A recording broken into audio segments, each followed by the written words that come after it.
أنا الجساسة. قالوا ويلك ما الجساسة؟ لم تجبهم. قالت أيها القوم انطلقوا إلى هذا الرجل في الدير فإنه إلى خبركم بالأشواق. ليس مهم أن تعرفوني من أنا الجساسة.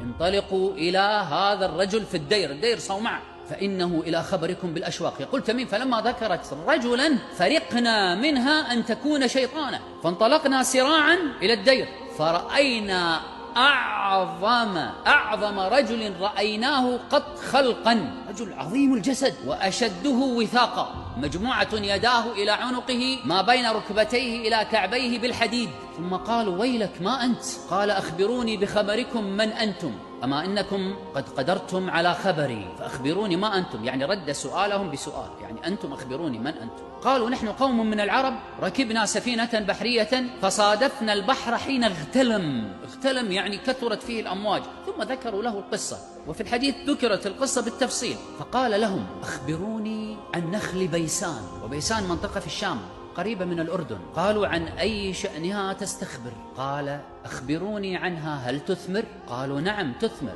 قال أما إنه يوشك ألا تثمر. ثم قال أخبروني عن بحيرة طبرية. قالوا عن أي شأنها تستخبر؟ قال هل فيها ماء؟ قالوا نعم هي كثيرة الماء. قال أما إنه يوشك أن يذهب ماؤها. أخبروني عن عين زغر في الشام. قالوا عن أي شأنها تستخبر؟ قال هل فيها ماء؟ قالوا نعم هي كثيرة الماء ويزرع أهلها من مائها. قال أما إنه يوشك ماؤها أن ينضب. ثم قال أخبروني عن نبي الأميين. قالوا لقد خرج من مكة ونزل يثرب. قال ما فعل مع العرب؟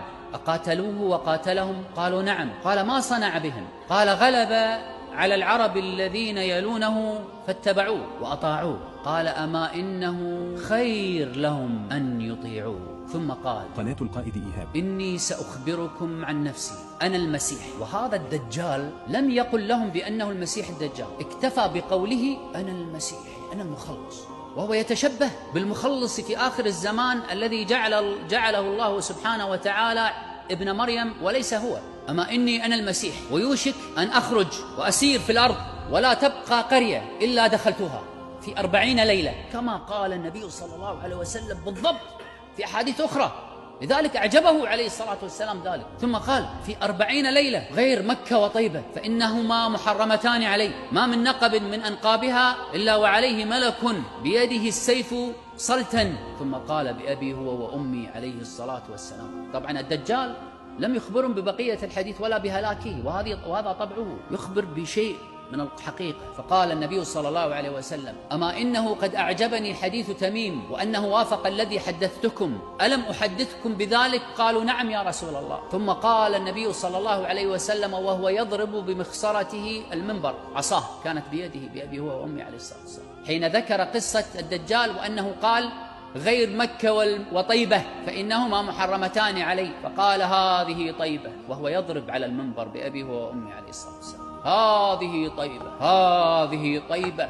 ثم قال ألا أداة تنبيه، ألا إنه في بحر الشام، لا بل في بحر اليمن. قالها النبي صلى الله عليه وسلم ظنا، وفي هذه اللحظة نزل عليه الوحي